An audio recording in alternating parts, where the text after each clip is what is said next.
यक्षोम के Navratri special episode में आपका स्वागत है। इस बार 2 अप्रैल 2022 को चैत्र नवरात्रि की शुरुआत हो रही है। हिंदू धर्म के मुताबिक साल में 4 नवरात्रि मनाई जाती हैं। हालांकि इनमें शारदीय नवरात्रि और चैत्र नवरात्रि का विशेष महत्व है। नवरात्रि 9 दिनों का पर्व है। इन 9 दिनों में नवदुर्गा की पूजा होती है। देवी शक्ति के 9 स्वरूप हैं। इन सभी 9 स्वरूपों की नवरात्रि के मौके पर हर दिन खास पूजा की जाती है। लोग उपवास रखते हैं और माता के हर स्वरूप को प्रसन्न करने के लिए मंत्र उच्चारण और पाठ करते हैं।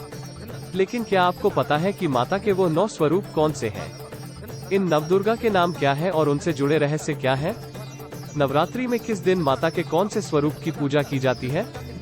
इस साल नवरात्रि का पर्व मनाने से पहले माता के सभी अलग अलग स्वरूपों, उनके नाम से जुड़े रहस्य और नवदुर्गा से जुड़ी मान्यताओं व कथा के बारे में जान लें। पहला स्वरूप माता शैलपुत्री। नवरात्रि के प्रथम दिन माता के पहले स्वरूप माँ शैलपुत्री की पूजा होती है। माँ पार्वती को शैलपुत्री के नाम से भी जाना जाता है। पर्वतराज हिमालय के घर पर जन्म लेने के कारण माँ पार्वती को शैलपुत्री कहा जाता है। शैल का शाब्दिक अर्थ पर्वत होता है। दूसरा स्वरूप ब्रह्मचारिणी। माता पार्वती ने भगवान शिव को अपने पति के रूप में पाने के लिए वर्षों कठोर तप किया था। इस कारण उन्हें ब्रह्मचारिणी नाम मिला। ब्रह्मचारिणी का अर्थ है कठोर तपस्या का आचरण करने वाला। तीसरा स्वरूप चंद्रघंटा। माँ पार्वती के मस्तक पर अर्ध चंद्रमा के आकार का तिलक लगा रहता है। इस कारण उनका एक स्वरूप चंद्रघंटा कहलाता है। चौथा स्वरूप कूष्मांडा। माँ आदिशक्ति ने अपने भीतर उदर से अंत तक ब्रह्मांड को समेट रखा है।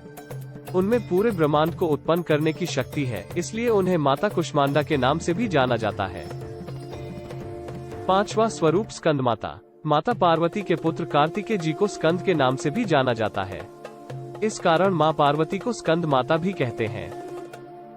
छठा रूप कात्यायनी। महिषासुर नामक अत्याचारी दैत्य का वध करने के लिए ब्रह्मा, विष्णु और महेश तीनों ने मिलकर अपने तेज से माता को उत्पन्न किया था।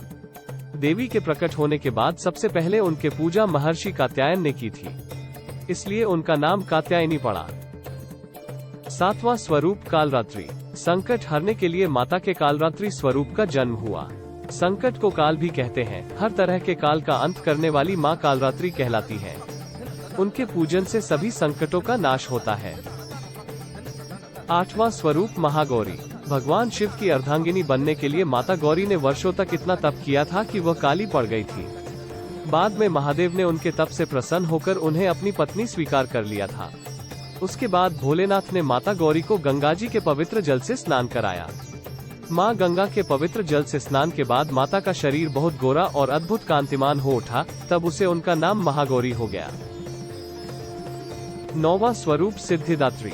माता का 9वां स्वरूप सिद्धिदात्री है। वो भक्तों की मनोकामनाएं पूरी करती है। इस कारण उन्हें सिद्धिदात्री कहते हैं। मान्यता है कि माता के इस स्वरूप की पूजा करने से सभी देवियों की उपासना हो जाती है। वीडियो को लाइक और चैनल को सब्सक्राइब जरूर करें।